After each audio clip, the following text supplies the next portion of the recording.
Ok, mis hermanos, Jonás, estamos en el libro de Jonás y vamos al capítulo 2.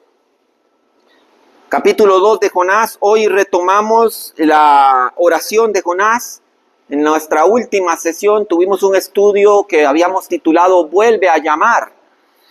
Y el estudio de esta mañana comprende la segunda parte de la oración de Jonás, esa que se dilató tanto en venir, pero que finalmente se da y tiene unas características extraordinarias que queremos estudiar el día de hoy.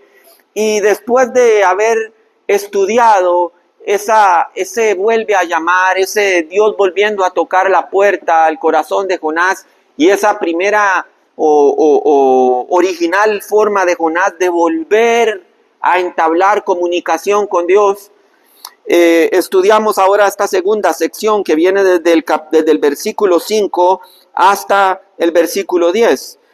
Y dice el profeta Jonás en oración a Dios, dice: las aguas me envolvieron hasta el alma, me cercó el abismo, el alga se enredó en mi cabeza, descendí a los cimientos de los montes, la tierra echó sus cerrojos sobre mí para siempre, mas tú sacaste mi vida de la sepultura, Jehová, Dios mío.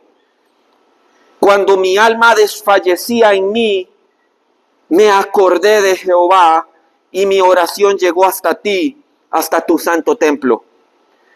Los que siguen vanidades ilusorias, su fidelidad abandonan. Mas yo, con voz de alabanza, te ofreceré sacrificios. Cumpliré lo que te prometí. La última frase de la oración de Jonás es: la salvación viene de Jehová. Entonces, y solo entonces, Jehová dio orden al pez, el cual vomitó a Jonás en tierra. Es increíble porque, ¿verdad? Desde que iniciamos este estudio de Jonás, hemos visto un Jonás rebelde a la palabra de Dios, ¿verdad? Y en ese último estudio que habíamos titulado Vuelve a llamar, trata de un profeta que ha resistido el orar a Dios. Ha tomado un navío que le lleva lo más lejos posible de la presencia de Dios, y que en medio de la más terrible tormenta, y aún viendo que la nave se partía a causa de la furia de las olas y del viento, viene la tripulación y es urgido por la tripulación a que eleve un clamor a Dios. ¿Se acuerda? La tripulación pateando ahí el costal donde estaba acostado Jonás y diciéndote: despierta, dormilón, ¿no tienes cuidado que perecemos? Levántate y clama a tu Dios, quizás tenga misericordia de nosotros, ¿verdad? Entonces la tripulación le está urgiendo a que eleve un clamor a Dios, pero nunca leemos que Jonás ore. Nunca encuentra una oración en Jonás, ¿verdad? Porque Jonás ha rehusado abrir su boca y clamar a Dios porque sabe que su oración no va a ser escuchada. Qué terrible. Jonás dice: es que yo sé que de todas las personas con las que podría hablar, hay uno en los cielos que no puedo hablar con él, porque no me va a escuchar.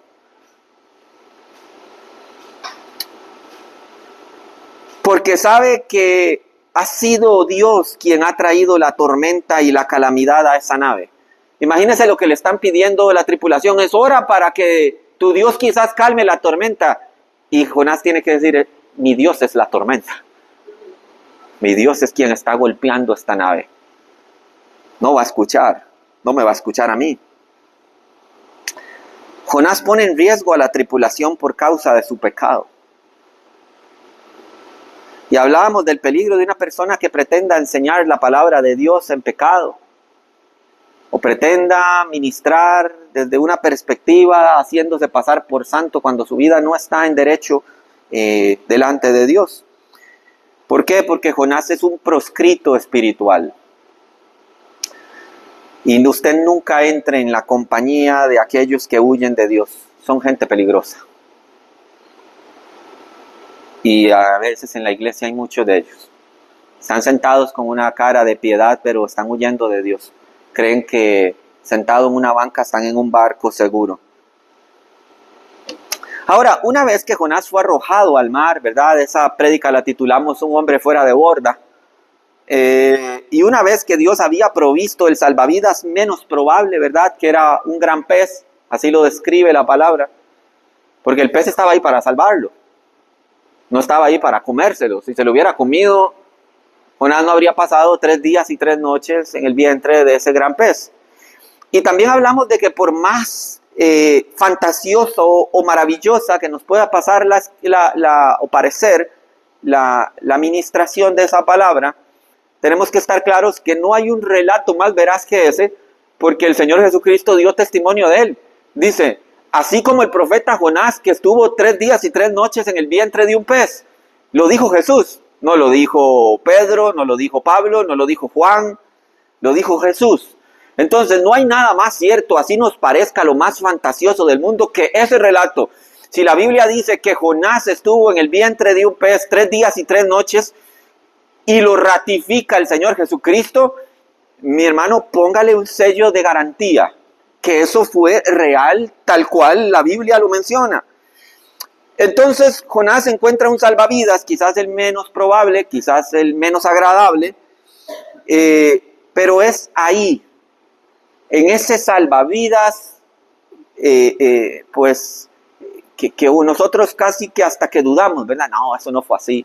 Pero fue en ese lugar en donde todos nosotros somos dubitativos, fue ahí donde Jonás vuelve a orar. ¿Verdad? Hubo un gran silencio. Desde que salió del norte y bajó hasta tomar la nave para ir a Tarsis, Jonás ha venido callado, no ha dicho nada. Y no es sino hasta que está en el vientre de un gran pez que dices, hey, vamos a orar. Muchas veces somos así, ¿no? Necesitamos sentir, como dice Jonás, es que yo siento hasta el alga enredada en mi cabeza, ¿verdad? Y muchas veces estamos en una situación de angustia terrible y dice, bueno, yo creo que ya aquí, Jonás lo dijo, es descendí hasta los cimientos de la tierra, más abajo de eso no se puede. Dice, quizás hay que orar en este momento. Lo bueno de tocar fondo, de verdad fondo, es que pues solo se puede ir a mejor, ¿verdad? Como dicen, ya solo se puede mejorar. Y parece ser que Jonás empieza a razonar en el vientre de este gran pez y dice, es como que creo que es momento de orar, creo que es momento de poner las cosas como deben ser, ¿verdad? Jonás se encuentra ahí a merced de lo que Dios quiera hacer con él. Porque, para empezar así, se lo ha buscado él mismo. ¿Ve? Hay gente que dice, ay, yo estoy bajo la prueba, ¿verdad? No, Jonás no está bajo la prueba. Jonás tiene detrás al Dios de las tormentas que viene detrás de él con ira. Entonces Jonás no está en el vientre de un gran pez diciendo, es Dios, ¿por qué me ha sobrevenido esto a mí? Al menos no es hipócrita. Muchos cristianos sí lo son.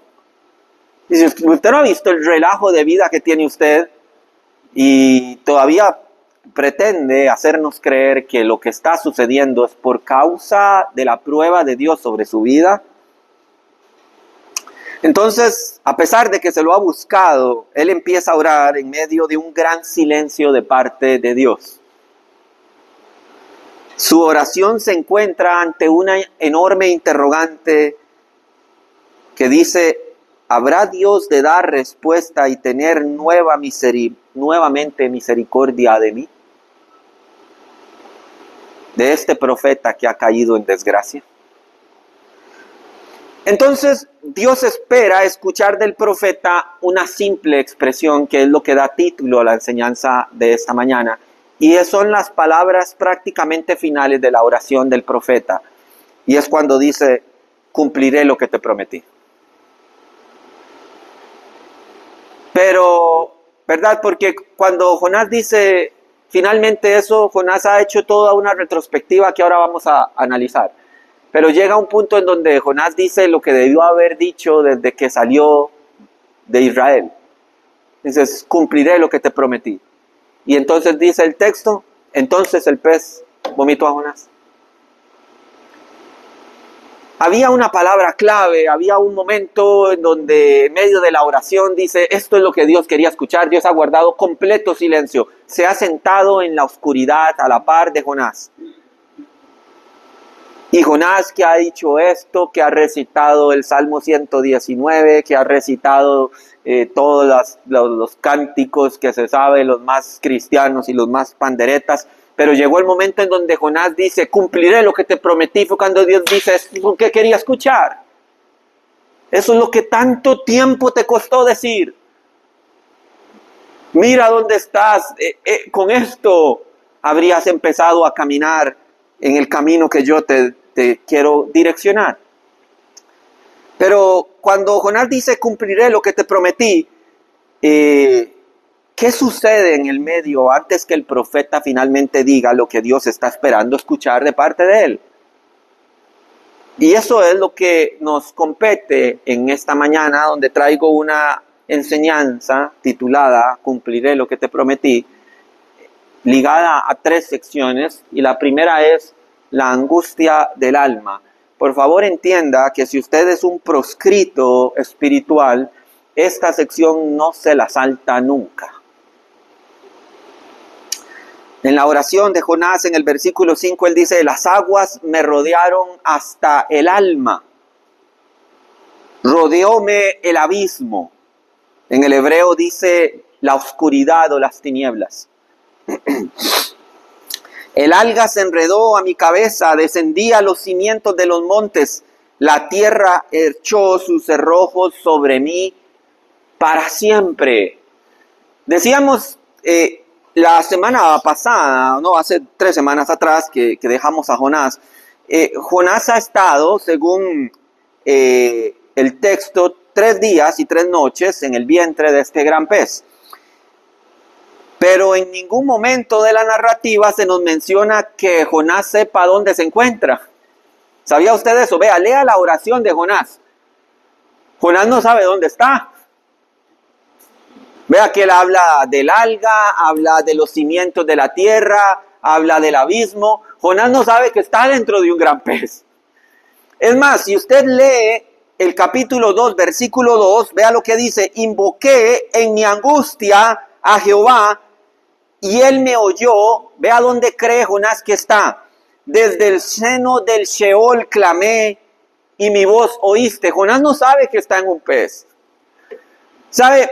Muchas veces, y ayer lo comentaba con mi mamá, nosotros no sabemos si esa circunstancia desfavorable, por más fea que nos parezca, ese salvavidas que Dios nos está poniendo para resguardar nuestra vida de lo que está más adelante.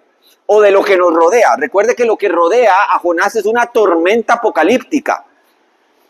Y ese pez, por más feo, baboso o lo que sea que fuera, es el salvavidas de Jonás. Pero Jonás ni se entera. Ayer hablaba con mamá respecto a mi condición médica, que tengo los triglicéridos, ¿verdad? Pero más altos que los decibeles, ¿verdad? De un concierto de rock. Y pues, entonces yo le decía a mamá que, bueno, lejos de la murmuración que puede llegar de se me antoja una pizza o se me antoja un chocolate o se me antoja, ¿verdad?, la posta de chicharrón, tengo que reconocer que el tener los triglicéridos altos y el saber que los tengo, quizás es el salvavidas de Dios para empezar a cuidarme ya de lo que podría ser peor en el futuro. Pero todos lo vemos mal. Ay, Señor, qué desgracia. ¿Por qué me pasa esto a mí? ¿Por qué no me puedo comer la pizza? ¿Por qué no puedo comer chocolate? ¿Por qué no puedo hacer esto con lo que me gusta el pan y con una esposa que es chef pastelera? Pero bueno, vean lo importante. Jonás no tiene ni idea dónde está. Él dice, yo estoy muerto. Si estoy en el Sheol, estoy muerto. Entonces, Jonás tampoco tiene noción del tiempo. Algo importante también, vea, Dios había determinado que eran 3 días y 3 noches, no importa cuántos salmos recitara Jonás. Y al cumplido los 3 días y las 3 noches se cumplió el tiempo. En la otra iglesia estamos estudiando Apocalipsis, donde los tiempos van aquí. Y es tan hermoso ver que hay un tiempo para todo delante de Dios. Y Dios dijo, es 3 días y 3 noches dentro del pez. Y sabe, a veces la gente puede pensar arbitrariamente, ¿Será que Dios es que quiere decirle, ya que se portó tan mal, voy a hacerlo sufrir 3 días y 3 noches? Vea, Dios es tan misericordioso y esto es argumento extra bíblico, pensamiento mío viendo a Jonás. Yo creo que Jonás montado en ese barco ya había avanzado de camino 3 días y 3 noches. Y el pez lo agarra y lo que Jonás tarda en ese pez es lo que el pez tarda en ir en la dirección de la que Jonás se ha esmerado tanto en huir. Pero es un pensamiento mío. Porque yo creo en la bondad de mi Dios, que no creo que Dios tenga 3 días y 3 noches a Jonás por tortura. Pero esos 3 días y 3 noches le sirven a Jonás para encontrar a su Dios. Aun cuando Dios solo está obrando en misericordia para con Jonás. Entonces, de camino, como Jonás no sabe si han pasado 3 días o una eternidad, porque él piensa que está en el Sheol, él es donde ora el versículo 2 del capítulo 2, ¿verdad? Invoqué en mi angustia a Jehová. Claro que estás en angustia, si te lo buscaste. Y me oyó, desde el seno del Sheol clamé y me vos oíste. Lo que da a entender estas dos aseveraciones, que en su momento ya mencionamos, número 1, Jonás piensa que ha muerto. Y número 2, sabe que Dios está escuchándolo. Qué interesante. Estas dos certezas que tiene Jonás son la misma que usted debe tener al momento de orar si es que el Espíritu de Dios le está llamando al arrepentimiento. Si usted está desfalleciendo, porque así lo dice él, invoqué en mi angustia. Y si usted está desfalleciendo a causa de su iniquidad y de su pecado, debe entender que Dios le ha traído hasta ahí, en primer lugar, para humillar su corazón. Vea que cuando Jonás es cuestionado en la tripulación, él dice, bueno, yo soy hebreo y soy profeta y temo y sirvo a Dios, ¿verdad? Pero en el Sheol él no está ahí, bueno, Señor, recuerda que yo soy profeta y que te temo y te sirvo y esto y lo otro es, delante de Dios ya no hay caretas. Entonces Dios toma el corazón del profeta para humillarlo. Si es que usted está siendo tocado por el Espíritu de Dios al arrepentimiento en una área específica de su vida, tome en cuenta que Dios le ha llevado hasta el vientre de ese gran pez para humillar su corazón. La angustia, la muerte en pecados y la desesperación pueden parecer algo malo para usted, como los triglicéridos para mí, ¿verdad? Pero es lo que Dios está usando para volver a ablandar su corazón. Ahora yo soy más respetuoso con el croissant, ¿verdad? Que este croissant sea para bien, oh Dios, ¿verdad? Y ya me lo como tranquilo, ¿verdad? ¿Verdad? Antes de eso uno era arrogante con el croissant, dice, bueno, venga croissant y venga con chocolate y venga con Nutella, ¿verdad? Y bueno, uno sabe que hizo mal, ¿verdad? Igual que Jonás. Pero la tormenta, ¿verdad? Cambia el corazón del profeta. Y bueno, la tormenta y el gran pez, es importante, los dispuso Dios. Y Dios los está usando para hacer volver su corazón a casa. O sea, ¿qué estás haciendo camino a Tarsis? Tarsis no es tu casa. Y en segundo lugar, si es que usted está orando respecto a una iniquidad que Dios tiene guardada ahí, o que usted tiene guardada ahí, Dios no guarda iniquidad. Aun cuando se sienta como Jonás en el Sheol, aun y cuando como consecuencia de su pecado se sienta abandonado y en oscuridad, debe saber que Dios está ahí y está escuchando. Permanece en silencio justo a su lado, en la oscuridad, en espera de lo que usted vaya a decir. Qué increíble pensar que Dios estuvo en ese vientre con ese pez, al igual que Jonás. Dice, te estoy escuchando, pero no voy a hacer ni decir nada hasta que te escuche decir lo que quiero escucharte decir. Ahora, segundo punto, las aguas me rodearon hasta el alma. Jonás tiene conciencia que la tormenta ha venido para angustiar su alma. La expresión, las aguas me rodearon hasta el alma, rodeóme el abismo, no son expresiones simples y poéticas que pretenden expresar que se está hundiendo en el agua. Es una expresión profunda de su sentir. La tormenta no es del clima, sino de su corazón. Si no, él diría, ay, qué feo clima está haciendo aquí en medio del Mediterráneo. Dice, las aguas me rodearon hasta el alma. O sea, lo he sentido hasta lo profundo esta tormenta. Mi corazón está angustiado. Por eso las tormentas de Dios no son malas. No existe arrepentimiento si no hay angustia de corazón. Yo lo decía hace varios años, hemos eliminado la porción del sufrimiento del mensaje de Cristo para que la gente venga a un evangelio prácticamente convencida de todos sus beneficios. No es así. Hacía años en las iglesias de los hombres que servían a Dios con fervor, esto es, con la predicación de la palabra, los corazones eran confrontados con la verdad y caían humillados en llanto a causa de su pecado. Se nos ha olvidado que el Espíritu Santo hace eso, que el Espíritu Santo debe revolver el corazón y crear una tormenta para que la persona en desesperación, igual que dice el profeta, dice en angustia, yo levanté mi clamor a Jehová.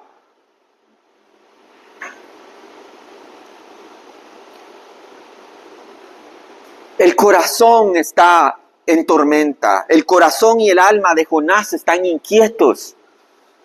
Dios es quien ha venido a revolver esas aguas. Dios es quien ha venido a sembrar esa angustia, esa oscuridad. La rebeldía y la desobediencia de Jonás ha tenido un efecto sobre él.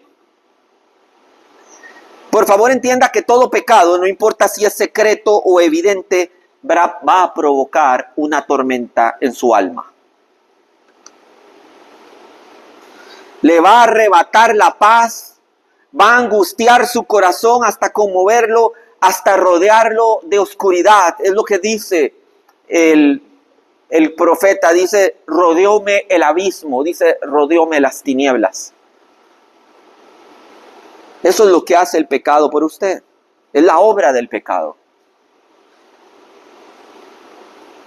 Y que todo esto Dios permite para llevar el corazón del pecado hasta una necesidad extrema.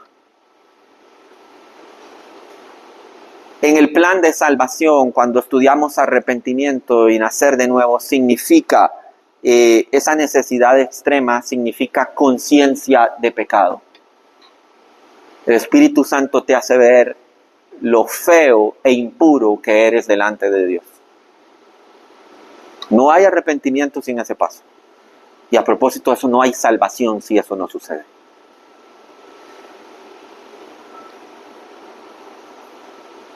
Qué profundamente triste es el corazón que permanece en ese estado de desesperación y de angustia por resistir la misericordia de Dios.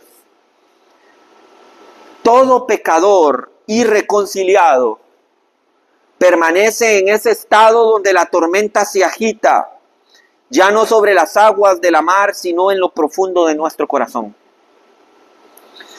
No hay escapatoria, no hay sosiego de ese sentir.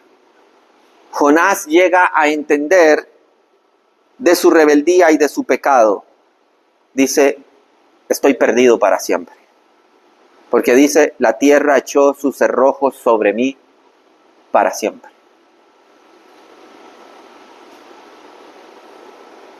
Charles Spurgeon dice acerca de esto, dice, oh pecador, ¿por qué persistes en tu maldad y no buscas de Dios calma para tu alma atormentada? Qué rico es cuando el Señor nos lleva a aguas de reposo, ¿verdad? Y a delicados pastos, donde nuestra alma tiene sosiego. Porque ya no está nuestro mar revuelto y nuestro corazón angustiado. Y entonces el salmista puede decir, es Jehová, es mi pastor, nada me va a faltar. Segunda sección, que ya no me funcionó, pero la segunda sección, el profeta dice, me acordé de Jehová. Versículo 7 dice, cuando mi alma desfallecía en mí, subraya esto, me acordé de Jehová. Y escucha esto porque es lo más bonito que he encontrado en la lectura de Jonás hasta ahora. Dice, y mi oración llegó hasta ti en tu santo templo. Versículo 8, los que siguen vanidades ilusorias, el texto hebreo dice idolatría. Los que practican idolatría, su misericordia abandonan. El texto hebreo dice, dan la espalda a su amor. No voy a dedicar mucho en esto, pero la gente dice, pero Jonás no tenía un ídolo guardado ahí en el saco, ¿verdad? No, es que la rebeldía es como idolatría. Así tan sencillo. Cuando Dios te dice, ve y no lo haces, lo que el cielo te llama es idólatra. Porque no adoras al Dios que dices profesar.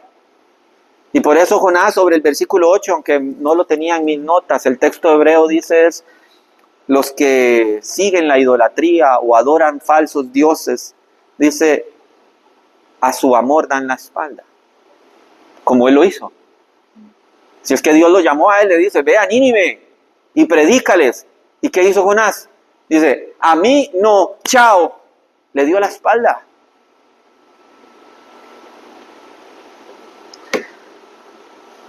Ahora bien, a lo largo, esto es ¿cómo se llama ese? ¿Quién quiere ser millonario? ¿Cuántos salmos se sabe de memoria Jonás? A lo largo de este corto, capítulo 2, vemos a Jonás hacer la más poética y hermosa oración de arrepentimiento. Incluso el profeta ha recordado, lo mencionamos la semana pasada, como 15 salmos distintos. Algunos de ellos son, por favor tome nota. Salmo 18, versos 4 y 6 dice, me rodearon ligaduras de muerte y torrentes de perversidad me atemorizaron. Ligaduras del Sheol me rodearon. Me tendieron lazos de muerte. En mi angustia invoqué a Jehová y clamé a mi Dios. Y él me oyó desde su templo y mi clamor llegó delante de él a sus oídos. Parece ser que el salmista dice, tal vez el Salmo 18 tenga algo que me pueda ayudar en esta dificultad. Y también dice, bueno, Salmo 30, verso 2 dice, Jehová, Dios mío, a ti clamaré y me sanaste. Salmo 120, verso 1 dice, a Jehová clamé estando en angustia y él me respondió. Salmo 30, versículo 3, oh Jehová, hiciste subir mi alma del Sheol, me diste vida para que no descendiese a la sepultura.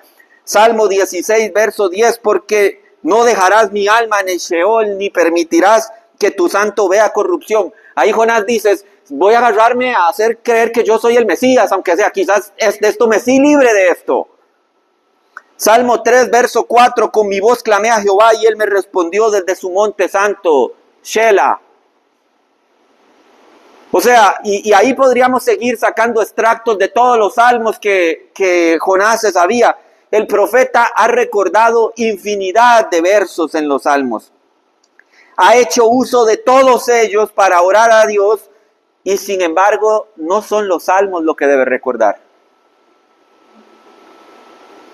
Dios solo se complace si antes de recitar su palabra lo has hecho en honra de su nombre. Puedes repetir de memoria toda su palabra y sin embargo haberte olvidado de él.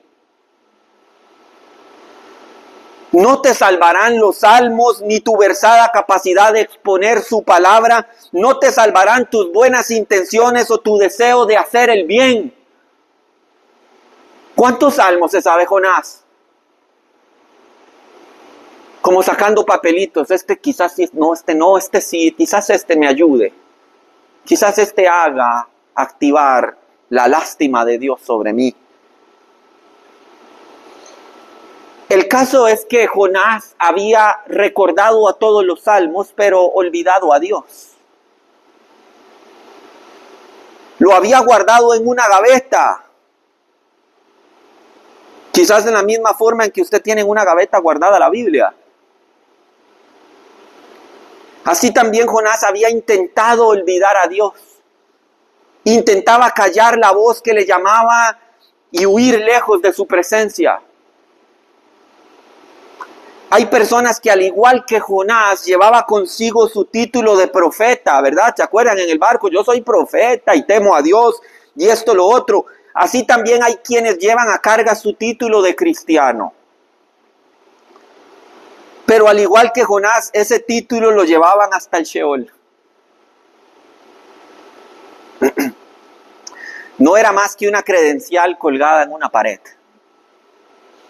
Se decía profeta, pero en su corazón había pecado y ese pecado le había llevado hasta el fondo del abismo. De hecho, la tormenta y el pez, ¿verdad? Vea lo que dice el versículo 10. El versículo 10 dice, entonces Dios dio orden al pez y el pez vomitó a Jonás en tierra. Entonces, tristemente, la tormenta, y el pez han sido más obedientes a la voz de Jehová que Jonás. Sin embargo, el versículo 7, por eso le decía, son de las cosas más bonitas que puede ver uno en la lectura de Jonás, porque el versículo 7 es un despertar. El profeta dice que su alma desfallecía en su interior. Es sentir la agonía de la muerte, pero en vida. Eso es lo que significa la palabra desfallecer. Es el Espíritu de Dios revolviendo sus entrañas para que vuelva en sí. Para que volvamos a tener memoria. Es el ministerio del Espíritu que los corazones tengan conciencia de pecado, que puedan ver su vida sumida en la miseria y la desesperación de su rebeldía para con Dios y su mente vuelva a recordar, como el hijo pródigo entrando en sí. ¿Qué hace el hijo de un gran señor anhelando los despojos que dan a los cerdos? Volveré a la casa de mi padre.